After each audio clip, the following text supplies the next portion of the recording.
नमस्कार, स्वागत है आपका मुनाफे की मंडी में, जहां हम आपको कमोडिटी मार्केट की तमाम बड़ी खबरों के साथ देश भर के मंडियों का अपडेट भी लेकर आते हैं। साथ ही आपके लिए इंट्राडे, पोजिशनल और लॉन्ग टर्म के हिसाब से भी बेहतरीन कॉल्स देने की कोशिश करते हैं। आज हमारे साथ 3 मेहमान हैं। कमोडिटी एक्सपर्ट अनुज गुप्ता हैं, रविंद्र राव हैं कोटक सिक्योरिटीज से, और बिटूपन मजुमदार है bmazumdar.com से। आप तीनों मेहमानों का स्वागत है। साथ ही आगे हमारे साथ महेश पलावत होंगे स्काईमेट से, जिनसे हम मौसम की चाल के बारे में जानेंगे कि अगस्त में किस तरह से मानसून की चाल रह सकती है। और साथ ही NCDX के हल्दी कमेटी के चेयरमैन पूनम चंद गुप्ता होंगे, उनसे जानेंगे हल्दी के बारे में कि हल्दी में इतनी तेजी क्यों दिख रही है। लेकिन चलिए सबसे पहले टॉप 10 खबरें देख लेते हैं कि वहां पर किस तरह से एक्टिविटीज पूरे मार्केट में दिख रही है। गोल्ड और सिल्वर हल्की कमजोरी यहां पर दिख रही है। 200 रुपये नीचे गोल्ड है 59,200 के नीचे, और चांदी 74,000 के नीचे 73,700 के आसपास है। 300 रुपये की गिरावट चांदी में दिख रही है। क्रूड महीने भर में जुलाई के महीने में 15% तक की तेजी दिखी थी। उस तेजी के बाद आज यहां पर हल्की गिरावट है, $85 के नीचे, $84.5 के आसपास ब्रेंट क्रूड का भाव है। नेचुरल गैस मांग बढ़ने का अनुमान है, 220 के बेहद करीब MCX पर भाव है। कॉपर यहां पर भी हल्की तेजी है, चीन से मांग बढ़ने की उम्मीद से यह तेजी बनी हुई है। मसालों में जीरा जहां पर आज मुनाफा वसूली दिख रही है 59,500 के नीचे। हल्दी में जबरदस्त रफ्तार है, आज भी तेजी है, और अप्रैल से अब तक अगर हल्दी के भाव को अगर आप देखें तो 125% से ज़्यादा की तेजी आ चुकी है। धनिया 7,800 के आसपास, ग्वारगम पर दबाव है, 3% नीचे है, 12,500 के नीचे। ग्वारसीड और ग्वारगम में भी महीने भर में 17 से 18% तक की तेजी दिखी थी, और आज अब मुनाफा वसूली यहाँ पर दिख रही है। लेकिन चलिए आगे बढ़ते हैं। अब खबर सबसे पहले आज बात कर लेते हैं क्रूड की, क्योंकि क्रूड में $85 के आसपास का कारोबार दिख रहा है। अनुज जी, क्या हो रहा है कच्चे तेल में? क्या जो ये तेजी दिखी थी, अगर आप देखें तो करीब करीब 20% की तेजी जून के मिड से दिख चुकी है। जुलाई के महीने में ही सिर्फ 15% की तेजी आ चुकी है। आज हालांकि दायरे में है, लेकिन क्या लग रहा है ये तेजी आगे भी जारी रहेगी क्या कच्चे तेल की? Vishnu ji, good morning. देखिए 83 84 के आसपास के लेवल्स हैं। इवन हम देखें तो 85 भी यहाँ पर टेस्ट होता हुआ दिखाई दिया था। तो जो सेंटीमेंट है वो यहाँ पर पॉजिटिव होते हुए दिखाई दिए हैं। हमने देखा है कि सप्लाई क्रंच जो है वो यहाँ पे काफी रोल प्ले कर रहा है, उसकी वजह से भावों में एक रिकवरी आती हुई दिखाई दी है। हम पहले भी ये मान के चल रहे थे कि $90 और 75 से लेकर $90 के बीच की रेंज मेंटेन रहेगी, तो अभी उसी रेंज के अंदर है। बट हाँ, डेफिनेटली ये है कि छोटे लेवल से, लोअर लेवल से रिकवर होता हुआ दिखाई दिया है, और कहीं ना कहीं हमें लग रहा है कि अब ये और ऊपर की तरफ जा सकता है। करीबन 85 87 के लेवल एक्सपेक्टेड है यहाँ पर आ सकते हैं। तो कहीं ना कहीं मुझे लगता है कि अभी जो प्राइसेस हैं वो एक पॉजिटिव बायस में है, क्योंकि जो सप्लाई क्रंच है वो यहाँ पर दिखाई दे रहा है। जिस तरीके से ओपेक ने अपने प्रोडक्शन कट किए थे, उससे काफी हद तक जो सप्लाई क्रंच है वो आता हुआ दिखाई दिया है। उसकी वजह से भावों में एक तेजी का ट्रेंड आता हुआ दिख रहा है। तो मुझे लगता है कि अभी भावों में तेजी रहेगी। तो अगर ट्रेडिंग स्ट्रेटेजी वाइज बात करें तो मुझे लगता है कि यहाँ पे खरीदारी का ट्रेड ही देखने को मिल सकता है। खरीदारी करने के लिए MCX में करीबन 6,550 के आसपास खरीदारी कर सकते हैं। 6,400 का स्टॉप लॉस लगाएं, टारगेट 6,750 तक आ सकता है। तो थोड़ा डिप अगर मिलता है तो खरीदारी का ट्रेड लेना चाहिए। वहीं अगर हम ऑप्शन स्ट्रेटेजी की बात करें तो ऑप्शन के अंदर मुझे लगता है कि करीबन 6,700 का कॉल ऑप्शन जो करीबन 141 के आसपास चल रहा है, उसमें भी खरीदारी का ट्रेड बना सकते हैं। 100 का स्टॉप लॉस लगाएं, टारगेट ऊपर 210 तक देखा जा सकता है। तो मुझे लगता है कि आज के ट्रेडिंग सेशन में भी एक बाउंस बैक जो है वो क्रूड में देखा जा सकता है। चलिए, ये अच्छी कॉल है। 6,550, यहाँ से 50 रुपए नीचे आए तो खरीदे। 6,750 के टारगेट के लिए 6,400 का स्टॉप लॉस लगा ले। विटुपन, आपकी कॉल क्या है? 6,600 जो करंट लेवल है, करंट लेवल पे कोई कॉल है क्या? करंट लेवल पे तो नहीं, थोड़ा सा पुल बैक लेने से मैं मान के चल रहा हूँ कि जो WTI क्रूड ऑयल है या ब्रेंट भी काफी हद तक तेजी आ गया है, और यहाँ पे मुझे लग रहा है कि थोड़ा मार्केट स्टेबलाइज होना है, और जो रेट हाइक के बाद भी थोड़ा सा मार्केट में थोड़ा कंसोलिडेट होगा अभी। $87 जो है ब्रेंट का, मुझे नहीं लग रहा $87-88 के आसपास वो उसके ऊपर सस्टेन कर पाएगा। ये एक शॉर्ट कवरिंग रैली था, और back by recovery of demand और सप्लाई इश्यूज के कारण, लेकिन प्राइस एक लेवल तक सस्टेनेबल नहीं लगता है। तो $87-88 में शायद मुश्किल होगा ब्रेंट में। और मैं अगर ट्रेडिंग पर्सपेक्टिव से देखता हूँ तो मैं प्रिफर करूंगा 6650 वाला जो लेवल है, यहाँ से 50 रुपए ऊपर के आसपास ही मैं सेल करने के लिए प्रिफर करूंगा। और मेरा टारगेट रहेगा 6550 टू 6500 का इनिशियली, और 6750 का स्टॉप लॉस। तो मुझे लग रहा है कि थोड़ा पुल बैक में आज के लिए थोड़ा करेक्टिव मूव मुझे दिख सकता है, क्योंकि काफी ओवरबॉट है। और अगर आप इसका चार्ट भी देखते हैं तो ये ऐसा नहीं कि कोई स्ट्रॉन्ग स्विंग नहीं है इसमें, हर कोई अपसाइड आता है तो उसके बाद भी स्लाइड डिक्लाइन भी आता है। तो मार्केट थोड़ा वोलेटाइल हो सकता है यहाँ पे। मेरे हिसाब से अपर रेंज में सेल करना सेफ रहेगा, या थोड़ा स्ट्रॉन्ग करेक्शन आता है जो अनुज ने बताया था वहीं पे बाइंग होगा। लेकिन अभी फिलहाल यहाँ से, क्योंकि मार्केट प्राइस से थोड़ा 50 रुपए ऊपर में ही मेरे हिसाब से सेलिंग बनता है, तो 6750 के आसपास मेरे हिसाब से स्टॉप लॉस बना के इंट्राडे के लिए कूडल सेट कर सकते हो। या अगर ऑप्शन के जरिए देखना है तो 6500 वाला जो पुट ऑप्शन है वो 148.49 चल रहा है, तो 130 के आसपास उसको बाय कर सकते हैं 100 के नीचे स्टॉप लॉस, और उसका टारगेट रहेगा 170 टू 180। तो ये फ्यूचर्स में भी ऐसे कर सकते हैं और ऑप्शन में भी वो ट्रेड स्ट्रेटजी ले सकते हैं। रविंद्र सर, आपकी कॉल क्या है कच्चे तेल पर? अब मेरे हिसाब से क्रूड में और थोड़ा सा अपसाइड बाकी है। पॉसिबिलिटी है कि WTI क्रूड 82.5 डॉलर्स तक एक बार आए। रीजन बीइंग सप्लाई टाइटनेस जो काफी दिनों से चल रहा है, रशिया के साइड से एक्सपोर्ट्स घट रहे हैं, प्लस अभी ओपेक की मीटिंग, ऑनलाइन मीटिंग भी है 4 को, तो उसमें शायद से सऊदी का जो कट है वो सितंबर तक एक्सटेंड हो सकता है। तो मेरे हिसाब से सारा जो बैकग्राउंड है वो क्रूड के लिए भी एज ऑफ नाउ पॉजिटिव है। और अगर चाइना से कोई पॉजिटिव न्यूज निकल के आता है, I think that might boost crude oil prices. और जैसे मैंने बताया 82.5 डॉलर तक की पॉसिबिलिटी है WTI क्रूड में। तो एनी डिप टुवर्ड्स से 78.70 या 78.80 तक भी अगर एक करेक्टिव मूव आता है तो मेरे हिसाब से एक अच्छी बाइंग अपॉर्चुनिटी होगी। इंटरडे पर्सपेक्टिव से अगर MCX की बात करें तो 6570 के आसपास एक अच्छा बाइंग जोन है। 540 530 के आसपास स्टॉप लॉस मेंटेन कर सकते हैं। ऊपर में 6630 6640 तक के लेवल्स पॉसिबल है। बट 8250 83 डॉलर्स के आसपास एक रेजिस्टेंस आएगा, वहां से एक करेक्टिव डिप आ सकता है। तो एकदम ज्यादा बुलिश नहीं है, बट यस जो ट्रेंड लाइन ब्रेक आया था, जो हमने पहले भी कहा था आपके शो में, उसका जो टारगेट है वो अराउंड 8250 के आसपास आ रहा है। तो हो सकता है कि वहां से एक करेक्टिव मूव आए। ओके, चलिए, तो ये व्यू है रविंद्र जी की तरफ से खरीदारी की राय, और अनुज जी की भी खरीदारी की राय है। लेकिन बिटुपन के कॉन्ट्रा कॉल है, वो बेचने की सलाह दे रहे हैं या फिर पुट के साथ आप जा सकते हैं। गोल्ड सिल्वर की बात कर लेते हैं। महीने भर में अगर आप देखिए तो 2% की तेजी गोल्ड में और 6.5% की तेजी चांदी में दिखी है। लेकिन आज यहाँ दोनों ही काउंटर पर दबाव है। चांदी 73,900 के आसपास है और गोल्ड 59,600 के आसपास। अनुज जी, क्या कॉल है? गोल्ड और सिल्वर इस गिरावट पे खरीदारी आज करें क्या?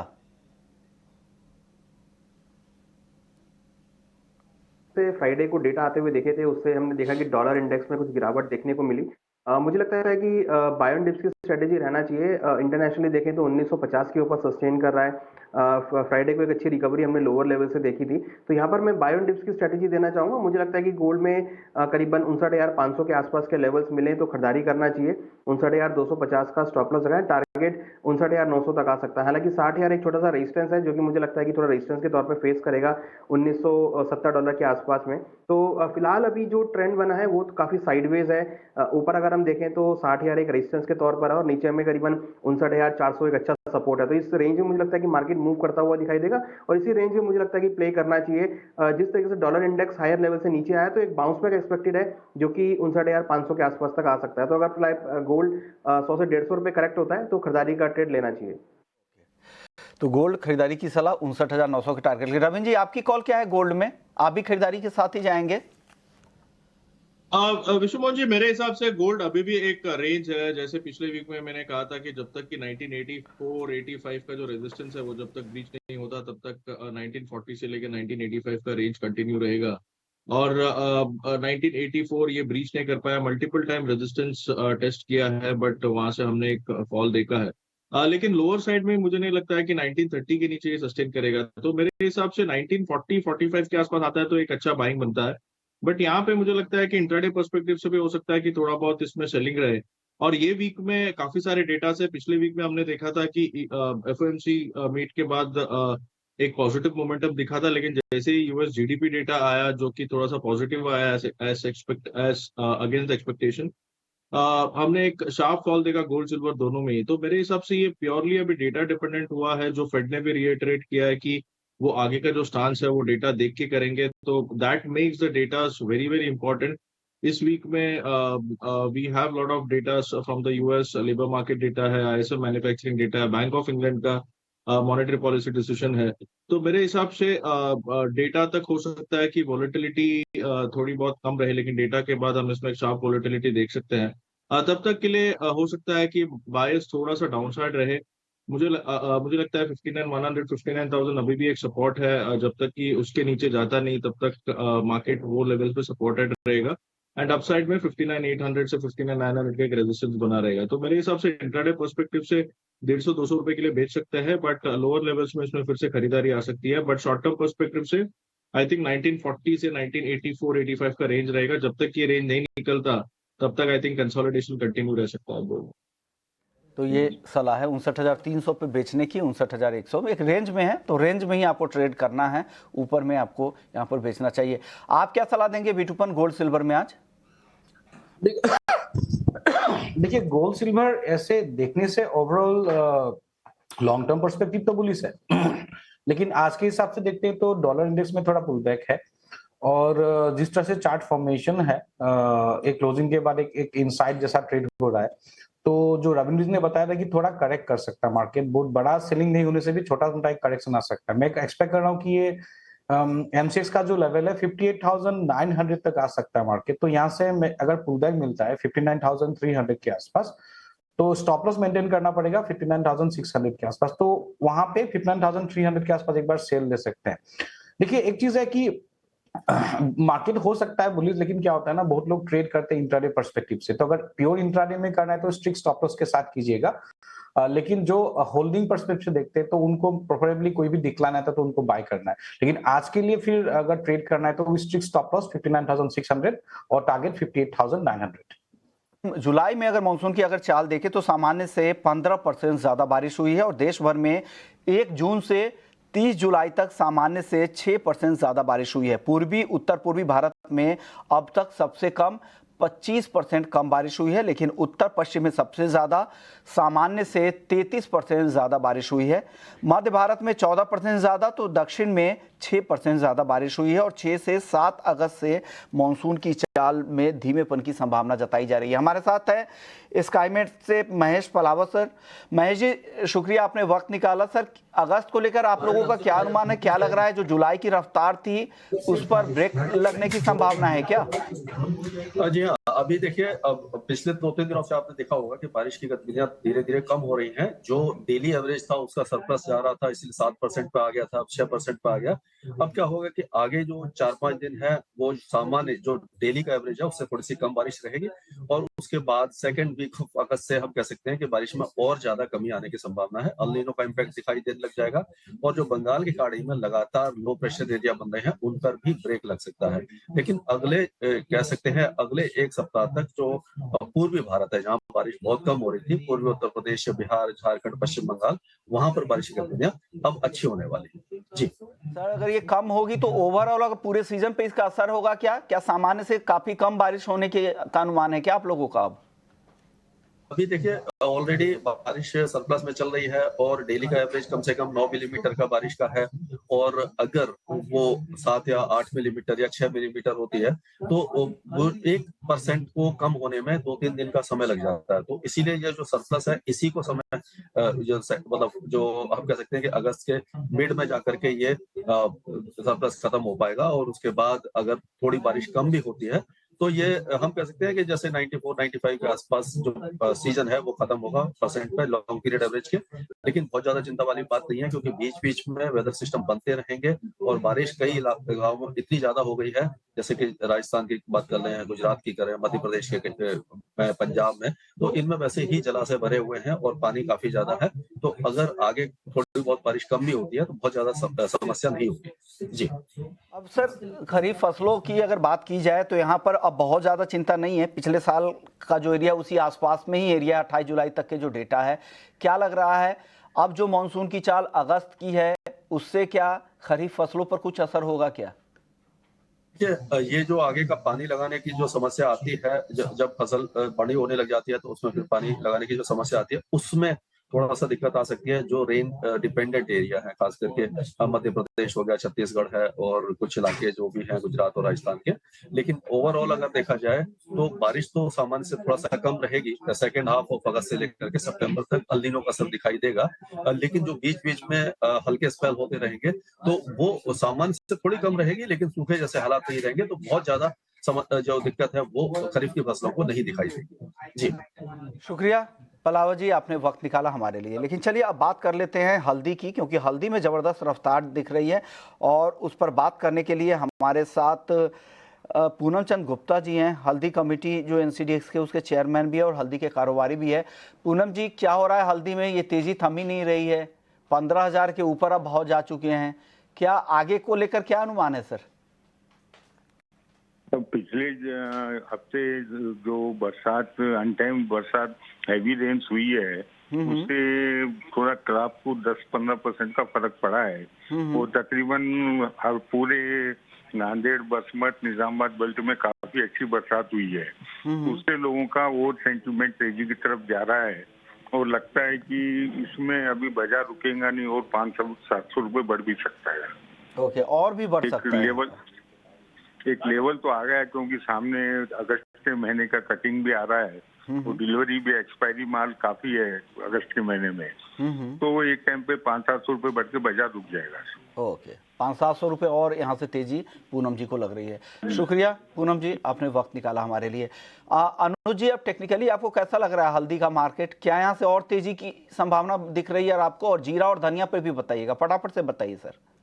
विष्णु जी देखिए, जो हम टारगेट कर रहे थे 15,000 लास्ट वीक में, वो इस हफ्ते मॉर्निंग में अचीव हो गया है। मुझे लगता है कि अभी जो सेंटीमेंट है वो पॉजिटिव है, तो मसालों में कहीं ना कहीं मुझे लगता है कि मार्केट में अभी और एक तेजी देखने को मिल सकती है। हालांकि प्राइस थोड़े से ओवरबॉट जरूर हुए हैं, बट मुझे लगता है कि यहाँ पर बायोन डिप्स की स्ट्रेटेजी रहना चाहिए। टर्मरिक के अंदर अगर देखें तो मुझे लगता है कि अगर प्राइस नीचे 14,500 तक मिलते हैं, क्योंकि एक गैप बन गया है आज, तो अगर वो गैप कवर होता है 14,500 के आसपास तक तो खरीदारी करना चाहिए। 14,200 का स्टॉप लॉस लगाए, टारगेट ऊपर में 15,500 तक आ सकता है। वहीं अगर हम कोरिएंडर की बात करें तो मुझे लगता है कि अब जो मोमेंटम है वो कोरिएंडर में शिफ्ट होना चाहिए। कोरिएंडर ऑलरेडी अच्छा रनअप दिखा रहा है, तो कोरिएंडर में खरीदारी करें 7,800 के आसपास में। 7,600 का स्टॉप लॉस लगाएं, टारगेट करीबन 8,100 तक आ सकता है।